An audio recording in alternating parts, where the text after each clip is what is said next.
ओम नमो नारायण। दोस्तों, हिंदी सनातनी ज्ञान यूट्यूब चैनल पर आपका एक बार फिर से स्वागत है।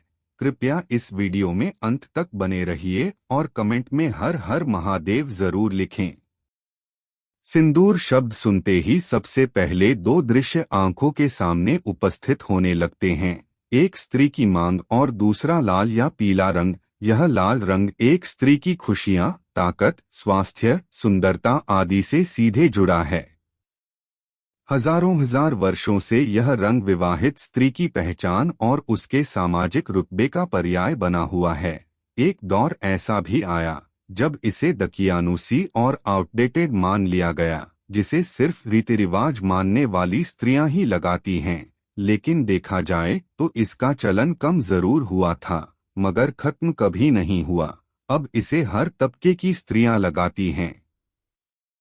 किसी के लिए यह स्वास्थ्य, समृद्धि और मानसिक ताकत से जुड़ा है, तो वहीं सेलिब्रिटीज के लिए यह एक फैशन स्टेटमेंट बन चुका है। दूसरी ओर एक आम स्त्री के लिए यह एक अनिवार्य परंपरा है, जिसे उसे हर हाल में निभाना है। क्यों लगाती हैं सिंदूर स्त्रियां? सिंदूर लगाने या सिंदूरदान का इतिहास लगभग 5000 साल पहले का माना जाता है। धार्मिक और पौराणिक कथाओं में भी इसका वर्णन मिलता है, जिसके अनुसार देवी माता पार्वती और मां सीता भी सिंदूर से मांग भरती थीं। ऐसा कहा जाता है कि पार्वती अपने पति शिवजी को बुरी शक्तियों से बचाने के लिए सिंदूर लगाती थीं। मां सीता अपने पति राम की लंबी उम्र की कामना तथा मन की खुशी के लिए सिंदूर लगाती थीं। महाभारत महाकाव्य में द्रौपदी नफरत और निराशा में अपने माथे का सिंदूर पोंछ देती हैं। एक अन्य मान्यता भी है कि लक्ष्मी का पृथ्वी पर 5 स्थानों पर वास है। इनमें से एक स्थान सिर भी है। इसलिए विवाहित महिलाएं मांग में सिंदूर भरती हैं, ताकि उनके घर में लक्ष्मी का वास हो और सुख समृद्धि आए। सिंदूर का चलन भले ही पौराणिक समय से रहा हो, लेकिन तब से आज के आधुनिक युग तक इसका सबसे बड़ा महत्व एक स्त्री के लिए उसके पति की लंबी उम्र की कामना और विवाहित होने के दर्जे से ही है। जब एक लड़की की मांग में सिंदूर भर जाता है, तो उसकी एक अलग सामाजिक पहचान कायम हो जाती है। सिंदूर स्त्रियां विवाह के बाद ही लगा सकती हैं। विवाह एक पवित्र बंधन है। इस पवित्र बंधन में बंधने से पहले कई रस्में संपन्न होती हैं। इनमें सबसे अहम सिंदूरदान है।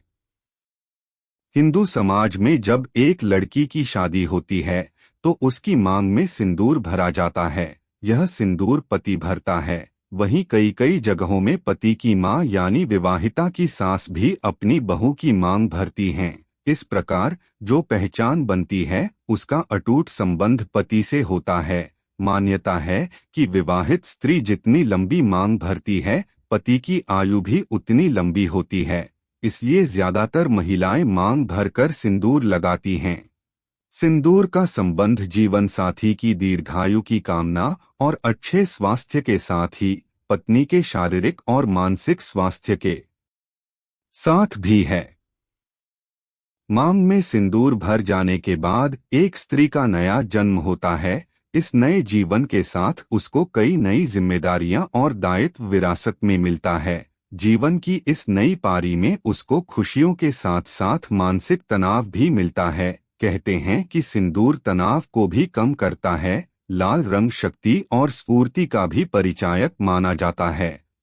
इससे ताकत का एहसास होता है। ज्योतिष के अनुसार मेष राशि का स्थान माथे पर माना जाता है, जिसका स्वामी मंगल है। मंगल का रंग सिंदूरी है, जिसे शुभ मानते हैं। इसी शुभ की कामना के लिए स्त्रियां माथे पर सिंदूर सजाती हैं। आपको बता दें कि भगवान हनुमान की पूजा सिंदूर से की जाती है।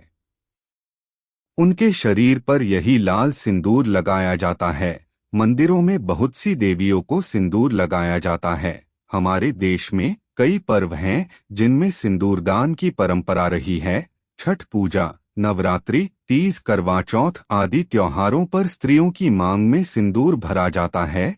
छठ पूजा में तो स्त्रियां नाक से लेकर सिर तक लंबा सिंदूर लगाती हैं। मान्यता है कि इससे पति की आयु लंबी होती है और सुख समृद्धि बढ़ती है। छठ पर्व पर स्त्रियां पीला सिंदूर लगाती हैं। जब एक लड़की की मांग में सिंदूर भर जाता है तो उसकी एक अलग सामाजिक पहचान कायम हो जाती है। आंख सिंदूर स्त्रियां विवाह के बाद ही लगा सकती हैं। दोस्तों, उम्मीद है कि आपको ये जानकारी पसंद आई होगी। दोस्तों, हमारे YouTube चैनल को सब्सक्राइब करें और अपने दोस्तों के साथ शेयर करें। धन्यवाद।